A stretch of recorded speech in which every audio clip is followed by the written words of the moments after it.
তো বন্ধুরা, এটা হচ্ছে আমাদের প্রকাশ দা। এই বাবাকে দর্শন করতে এসছে আজকে। তো দর্শন করতে এসে আমাকে ফোন করেছিল ফেসবুকে, যা হোক আমার ভিডিওগুলো দেখে, তো আমাকে ফোন করেছিল এই প্রকাশ দা। তোমার বাড়িটা কোথায়? আমার বাড়ি হচ্ছে আকালিপুর, মানে আকালিপুর ভদ্রপুর ওখানে, আচ্ছা আচ্ছা বীরভূমে। আচ্ছা তো এই দাদার ভিডিও খুব ভালো লাগে আমার দেখতে। তো আমি প্রায় ফলো করেছি, প্রায় ভিডিওগুলো দেখি। তো আমার ইচ্ছা ছিল বক্রেশ্বরে আসা, দাদার ভিডিও দেখেই।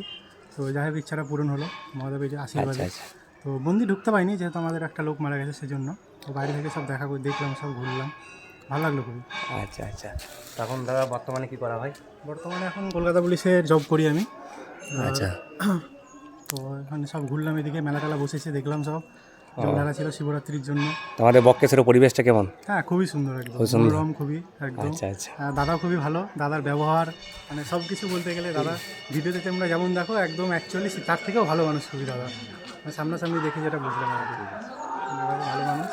ঘুরলাম এদিকে, মেলা টেলা দেখবো রাত্রেবেলা একটু, তারপরে চলে যাবো। তো বন্ধুরা, এইভাবে আমাকে সাপোর্ট করে যেও।